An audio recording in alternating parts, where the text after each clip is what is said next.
家伙，你这条命，我今天收定了。老师不能继续陪在你身旁了。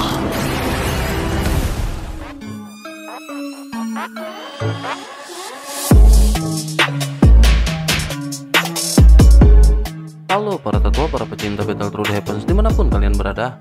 Gimana nih kabar para tetua yang selalu stay dan udah selalu meramaikan kolom komentar? Udah siapkan cut dengan perjalanan dari Mang Oyan? Kuilang gak usah pakai lama-lama lagi, kita akan cutkan perjalanannya dan selamat berimajinasi.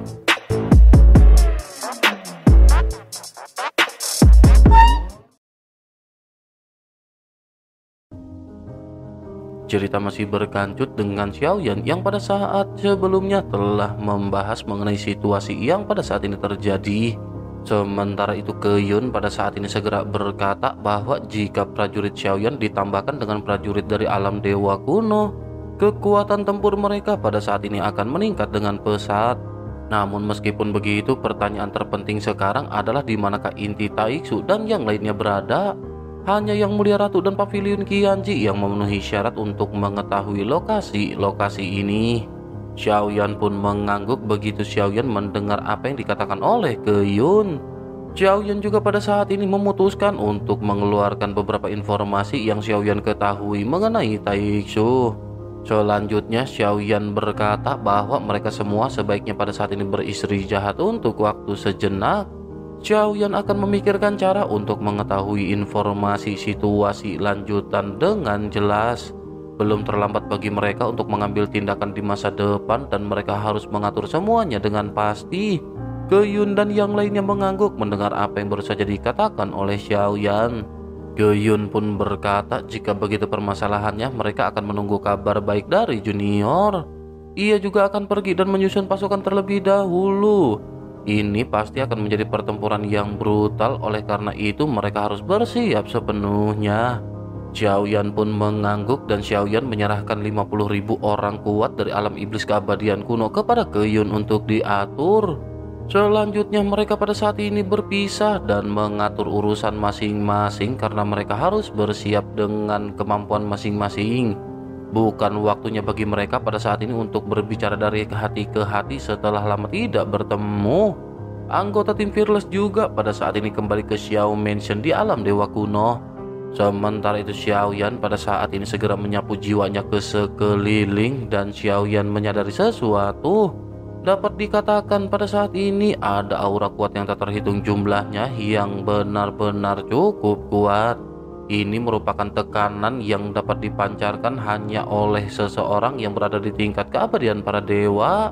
Sosok-sosok ini juga sesungguhnya tidak muncul secara tiba-tiba, tetapi mereka telah menyembunyikan kekuatannya dan mempersiapkan untuk pertempuran saat ini. Xiaoyan pun pada saat ini mengerutkan kening dan bergumam bahwa sesungguhnya Senshi memiliki keabadian para dewa yang lebih dari ini.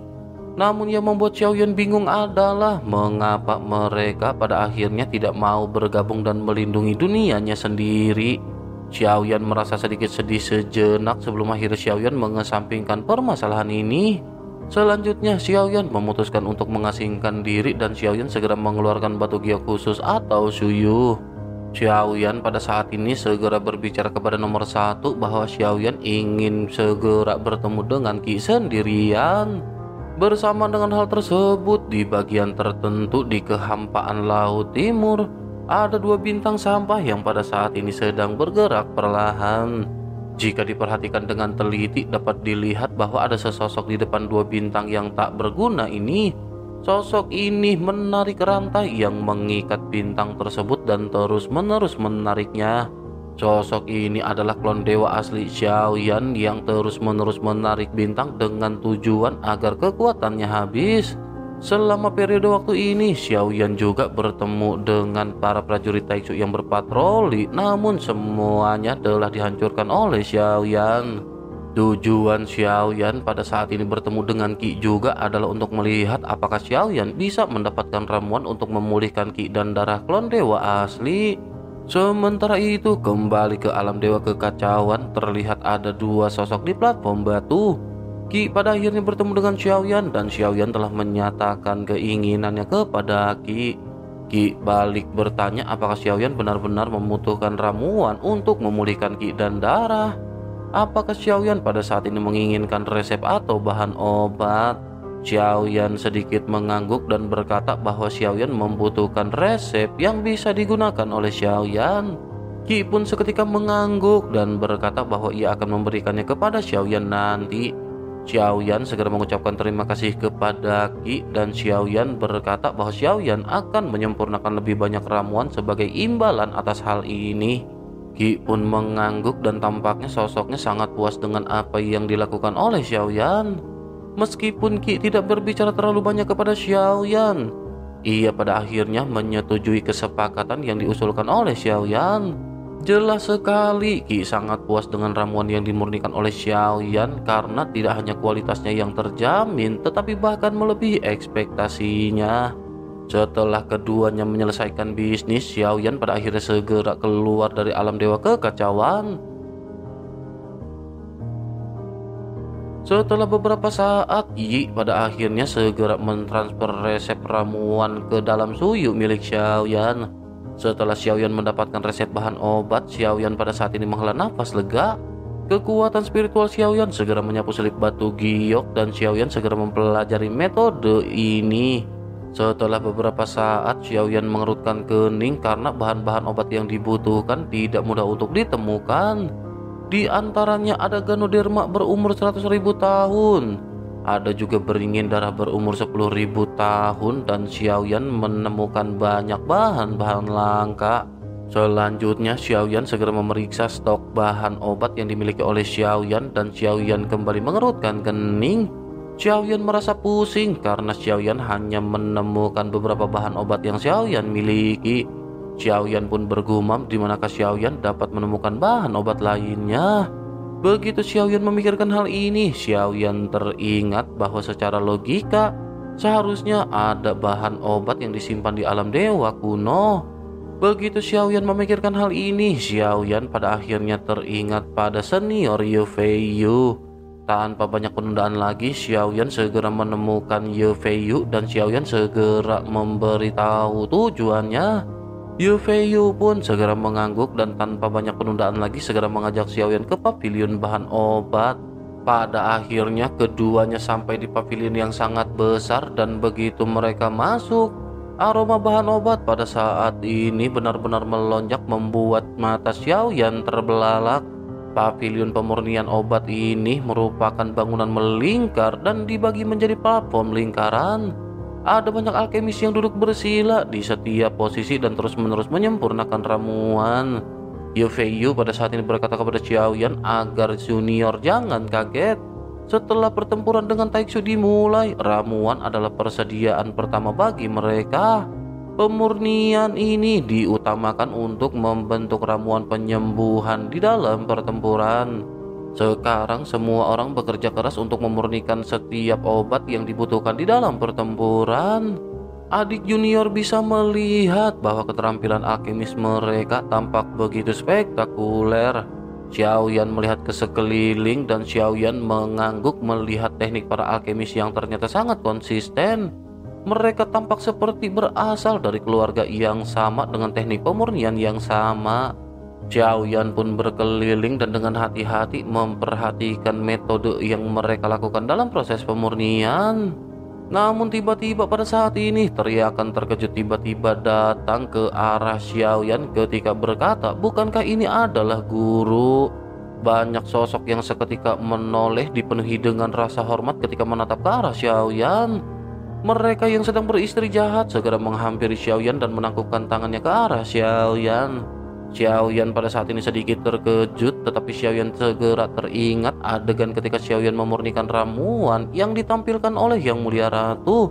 Inilah yang pada akhirnya sepertinya membuat mereka begitu terkesan kepada Xiaoyan. Xiaoyan juga pada saat ini hanya bisa tersenyum masam menghadapi sosok-sosok yang pada saat ini tampak begitu menghormati Xiaoyan. Bersama dengan hal tersebut, pada saat ini sebuah suara yang familiar segera terdengar di telinga Xiaoyan.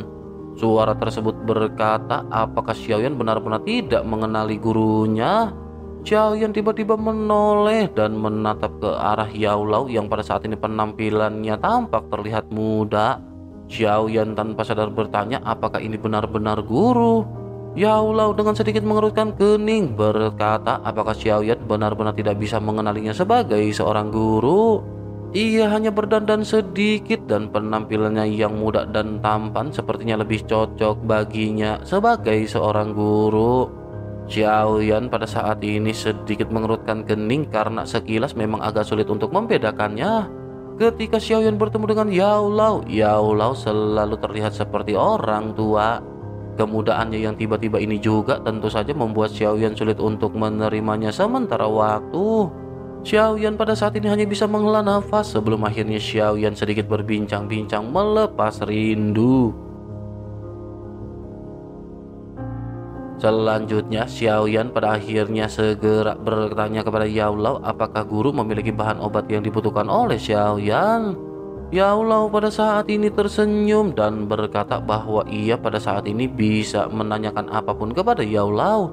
Bagaimanapun ia pada saat ini adalah orang yang bertanggung jawab atas pavilion ini. Xiaoyan seketika menghela nafas dan Xiaoyan kembali teringat kenangan bersama Yao Lao di benua Doki. Sementara itu Yao Lao melambaikan tangannya dan banyak bahan obat langka seketika dikeluarkan.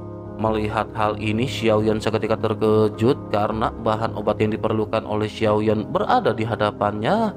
Yao Lao juga pada saat ini segera berkata bahwa Xiaoyan bisa mengambil semuanya karena dengan keterampilan alkemisnya pada saat ini ia tidak akan bisa menggarap bahan obat ini.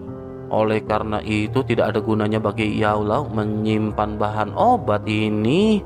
Xiaoyan tersenyum dan berkata bahwa Xiaoyan benar-benar berterima kasih kepada guru. Xiaoyan lanjut menyimpan bahan obat ini ke dalam cincin penyimpanannya. Dalam sekejap pada akhirnya semua yang diperlukan oleh Xiaoyan pada saat ini telah didapatkan. Xiaoyan awalnya berniat untuk langsung kembali ke Xiao Mansion dan memurnikan ramuan yang diperlukan oleh klon dewa asli. Begitu Xiaoyan mengucapkan salam perpisahan dengan Yao Lao, pada saat ini semua orang juga menangkupkan tangan ke arah Xiaoyan. Mereka semua secara serempak pada saat ini memberikan penghormatan kepada Xiaoyan. Xiaoyan hanya bisa tersenyum canggung sebelum akhirnya Xiaoyan pada saat ini segera bergegas keluar pavilion. Namun begitu Xiaoyan hendak keluar, tiba-tiba Xiaoyan berbalik dan Xiaoyan menatap ke arah Yao Lao. Yao Lao juga memandang ke arah Xiaoyan yang tertegun dan keduanya pada saat ini saling memandang. Tidak perlu ditanyakan lagi karena Yao Lao pada saat ini mengetahui karakter Xiaoyan. Sudut mulutnya sedikit terangkat dan ia sudah mengerti apa yang pada saat ini akan dilakukan oleh Xiaoyan. Sementara itu Ye Feiyu yang mengantar Xiaoyan pada saat ini hanya bisa tertegun menatap Xiaoyan. Ye Feiyu pada saat ini melihat Xiaoyan yang pada akhirnya kembali ke tengah-tengah pavilion sebelum akhirnya Xiaoyan melambaikan tangannya. Sebuah kuali obat tiba-tiba muncul di hadapannya dan Xiaoyan segera dikelilingi oleh bahan obat. Tidak satupun alkemis di sini yang bisa mencapai tingkat dewa dan bahkan Xiaoyan belum pernah merasakan keberadaan jiwa keadaan di pavilion. Oleh karena itu bagaimanapun juga apa yang akan ditampilkan oleh Xiaoyan ini setidaknya akan memberikan pemahaman kepada semua alkemis yang ada. Yao Lao pada saat ini mengangguk puas melihat apa yang dilakukan oleh Xiaoyan. Xiaoyan sesungguhnya berniat untuk meninggalkan pengetahuan mengenai pemurnian ramuan tingkat dewa. Begitu api 3 warna muncul, terdengar ledakan dan suara terkejut di antara banyak sosok pada saat ini melonjak. Suhu dan tekanan yang berasal dari api membuat kagum para alkemis yang hadir yang berada di sekitar. Tidak diragukan lagi bagi orang-orang ini kemampuan yang ditunjukkan oleh Xiaoyan ini di luar jangkauan mereka. Xiaoyan pada saat ini lanjut melambaikan tangannya dan mengirimkan ribuan ramuan bahan obat ke dalam api pada saat yang bersamaan. Semua orang seketika tertegun melihat skill yang pada saat ini ditampilkan oleh Xiaoyan. Bahkan Yao Lao pada saat ini menyipitkan matanya dan tampak serius mempelajari metode pemurnian Xiaoyan. Melihat Xiaoyan yang memasukkan ribuan bahan obat dan dengan cepat membentuk cairan, Yao Lao tanpa sadar bergumam, mungkinkah keterampilan pemurnian anak ini benar-benar telah mencapai sesuatu yang belum pernah dibayangkan oleh Yao Lao. Sosok-sosok di sekitar juga pada saat ini mengeluarkan gumaman yang berisi keterkejutan dan kekaguman kepada Xiaoyan. Mereka tentu bisa merasakan kekuatan spiritual Xiaoyan yang begitu kuat dan mereka seketika berkeringat deras. Singkat cerita, pada akhirnya Xiaoyan pun berhasil memurnikan ramuan di tengah-tengah pavilion alkemis. Aroma obat seketika melonjak ke segala arah, membuat setiap alkemis yang menghirup aromanya menjadi gila. Level ini bukanlah level yang bisa disentuh oleh mereka dan mereka benar-benar hanya bisa melotot. Mereka hanya bisa bertanya-tanya apakah ini adalah ramuan tingkat dewa. Sementara itu Xiaoyan pada saat ini segera mengeluarkan botol batu giok dan berniat untuk memasukkan pil tingkat dewa ini ke dalam botol batu giok tersebut. Begitu selesai, Yao Lao pun pada saat ini segera menghampiri Xiaoyan dengan tertawa terbahak-bahak. Yao Lao berkata bahwa Xiaoyan benar-benar telah membuat bangga Yao Lao sebagai gurunya. Xiaoyan sedikit menganggukkan kelapanya sambil tersenyum sebelum akhirnya menangkupkan tangan ke arah Yao Lao. Yao Lao segera melambaikan tangannya dan berkata bahwa Xiaoyan tidak perlu terlalu hormat kepada gurunya. Xiaoyan hanya bisa tersenyum dan menghela nafas lega sebelum akhirnya berkata bahwa mereka harus segera pergi.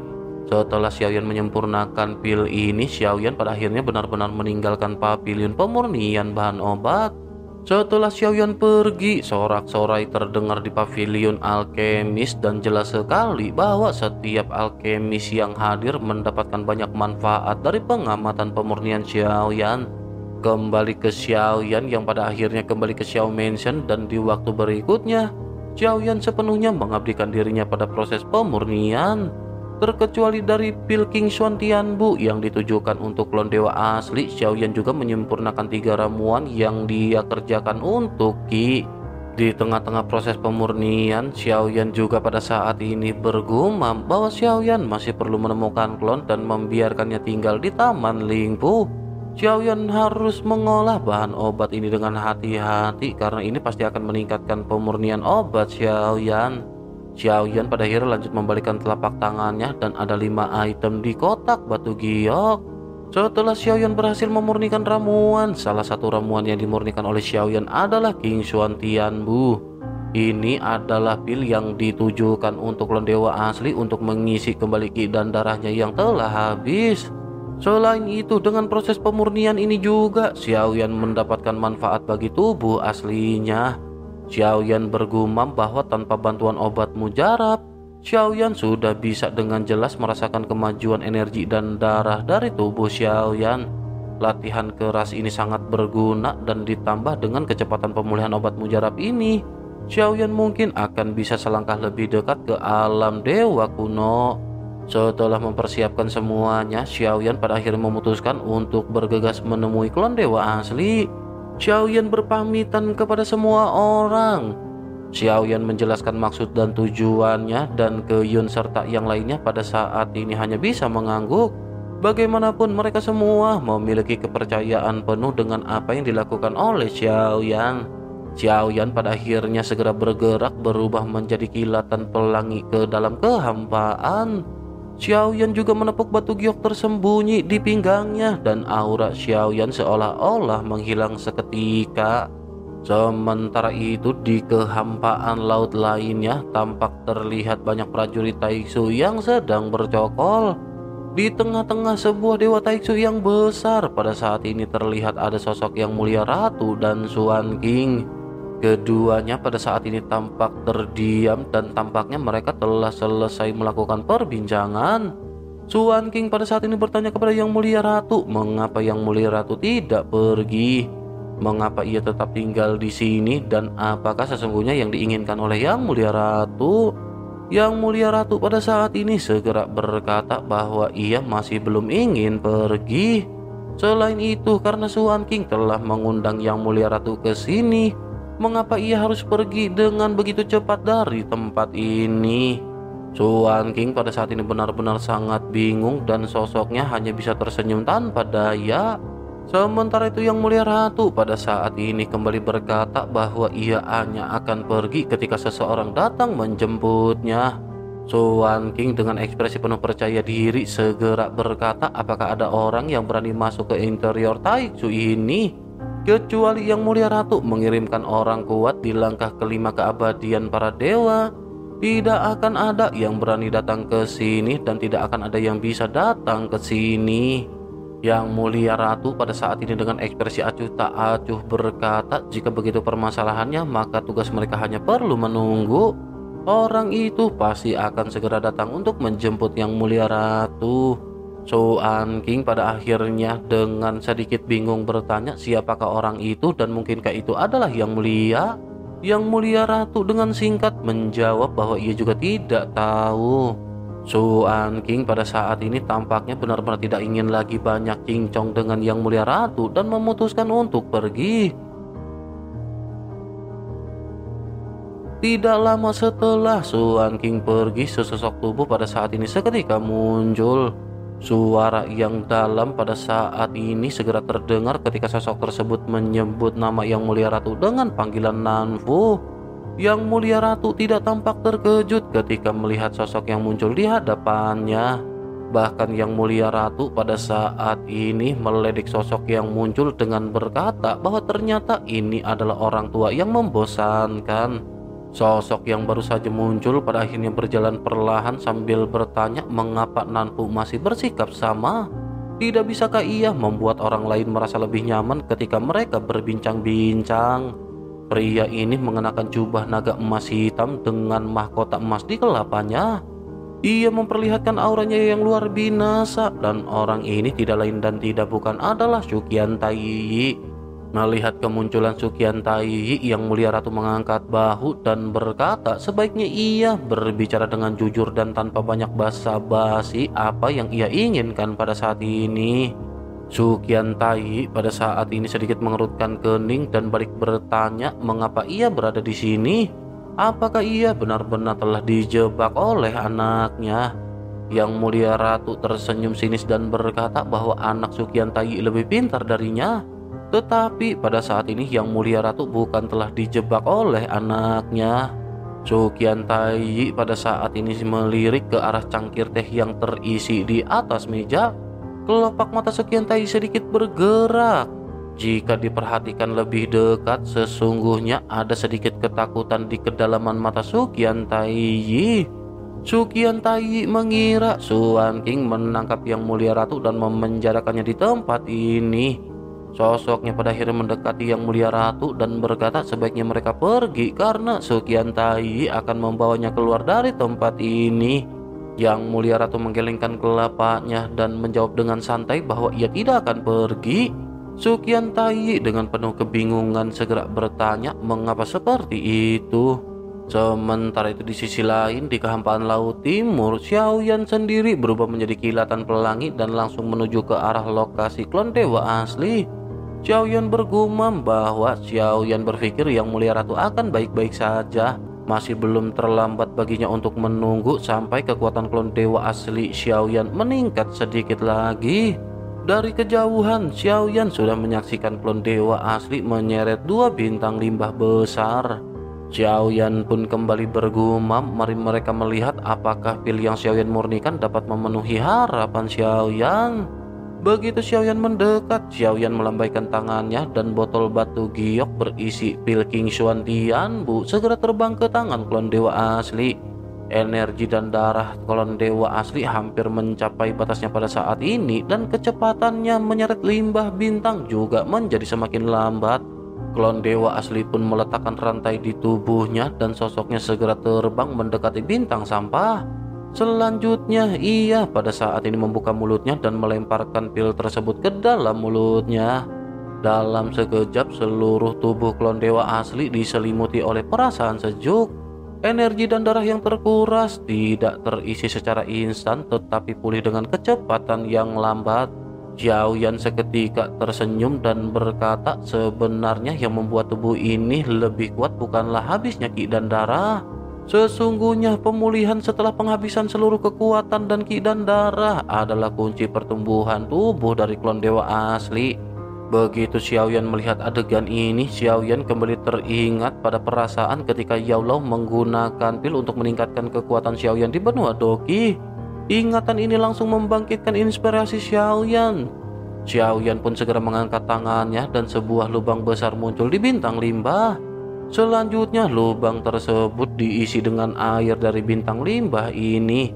Nyala api selanjutnya seketika menyapu dan bahan obat yang seketika dikeluarkan oleh Xiaoyan dimurnikan secara instan. Xiaoyan pada saat ini memurnikan ramuan yang sama dengan menambahkan air yang berada di bintang limbah ini. Setelah diencerkan dengan air, metode penyerapannya pasti akan menjadi semakin lembut, dan jika dikombinasikan dengan pil Xiaoyan, kecepatan kultivasi dari klon dewa asli akan menjadi lebih tinggi. Pada akhirnya kolam pemandian bahan obat ini benar-benar telah disiapkan dengan hati-hati oleh Xiaoyan. Klon dewa asli segera duduk bersila di dalamnya dan seluruh tubuhnya bersinar dengan cahaya keemasan yang redup. Setelah melakukan semua ini, Xiaoyan pun mengangguk puas karena ini merupakan suatu hal yang sangat penting bagi Xiaoyan. Xiaoyan pun menghela nafas dan kembali bergumam bahwa kali ini selain mengirimkan pil ke klon dewa asli, Xiaoyan juga ingin melihat apakah klon jangkrik emas dapat digunakan. Pikiran Xiaoyan pun bergerak dan sesosok tubuh segera terpisah kembali dari bayangan Xiaoyan. Klon ini memiliki 6 sayap, namun ke-6 sayap ini hampir terlihat transparan. Melihat kemunculan dari klon ini, Xiaoyan kembali bergumam bahwa klon ini bisa melahap orang lain untuk mendapatkan kemampuan lawan. Lalu bagaimana dengan kekuatan tempur miliknya sendiri? Mungkinkah ia juga bisa mendapatkan keterampilan bertarung dengan mengkonsumsi lawannya? Xiaoyan pada saat ini sedikit berpikir sambil menatap ke arah sosok aneh di hadapannya. Begitu Xiaoyan melihat sosok ini lebih detail, Xiaoyan merasa bahwa penampilan klon jangkrik emas ini bisa diubah. Akan lebih baik jika klon ini memiliki penampilan normal jika dibandingkan dengan penampilan serangga yang seperti ini. Sambil berpikir, Xiaoyan pun melangkah maju dan klon jangkrik emas seketika kembali bergabung ke dalam bayangan Xiaoyan. Selanjutnya Xiaoyan segera melesat meninggalkan bintang sampah dan menjauh ke kehampaan. Di sisi lain, di kehampaan yang tidak jauh dari lokasi Xiaoyan, terdapat sebuah bintang limbah yang sangat besar yang dapat menampung ribuan makhluk. Di salah satu pulau yang terdapat di bintang tersebut dapat terlihat banyak sosok yang tampak sedang dipenjarakan. Di atas dari sosok-sosok tersebut ada beberapa prajurit Taixu yang sedang memperhatikan mereka. Salah seorang yang tampaknya merupakan pemimpin segera bertanya berapa banyak yang telah ditangkap. Prajurit lain segera berkata bahwa ia akan memberikan laporan kepada Panglima tertinggi. Semua manusia di bintang ini telah ditangkap dan beberapa telah menghilang di sepanjang penangkapan. Namun sebagian besar dari mereka pada saat ini masih bisa bertahan hidup. Jika diperhatikan dari perkataannya, mungkin sosok-sosok yang dimaksud ini adalah orang-orang yang sedang dipenjara. Mereka diletakkan di sebuah pulau dan kesunyian pada saat ini melonjak di sekitar dan tampak sangat menakutkan. Ada juga banyak tangisan kesakitan dan isakan tangis anak-anak yang memenuhi seluruh pulau tempat mereka dipenjara. Pulau ini ukurannya tidak kecil dan dapat menampung setidaknya puluhan juta orang. Namun pulau ini nampak sangat ramai, dipenuhi dengan banyak sosok yang dipenjara. Semua orang berkulit kuning dan kurus dan sepertinya mereka belum makan untuk waktu yang lama. Terkecuali dari sosok-sosok yang masih hidup ini, ada juga banyak tulang-tulang yang telah membusuk dan bahkan bau busuk menyebar ke segala arah. Pemimpin dari prajurit Taixu pada saat ini mengerutkan kening dan kembali bertanya berapa banyak jiwa yang telah dihasilkan. Si prajurit pun segera menjelaskan bahwa seharusnya pada saat ini ada sekitar 100.000. Namun meskipun begitu, banyak di antara mereka yang tidak memiliki cukup kebencian. Hanya dengan melahap satu sama lain, mereka akan dapat memupuk cukup banyak kebencian dari jiwa-jiwa mereka.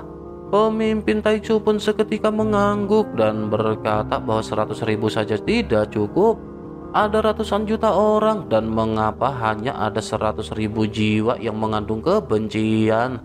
Apakah hal tersebut dikarenakan rasa sakit saja tidak cukup? Jika begitu permasalahannya, beri mereka sedikit rangsangan dan saling bertempur untuk menciptakan lebih banyak jiwa yang mengandung kebencian. Si prajurit pun seketika mengangguk dan segera bergegas melakukan apa yang baru saja diperintahkan oleh pemimpinnya. Pria ini mengenakan baju besi hitam sehitam tinta dan armor ini merupakan Void God Armor. Mereka tampaknya benar-benar mempraktikkan cara yang sangat keji untuk meningkatkan kekuatan mereka. Mereka bertujuan untuk membasmi sosok-sosok yang dipenjara dan menyerap jiwa-jiwa yang dipenuhi dengan kebencian untuk memperkuat senjata suci mereka. Sosok-sosok yang ditahan ini juga ternyata merupakan penduduk asli dari bintang ini yang telah dijarah oleh para prajurit Taiksu.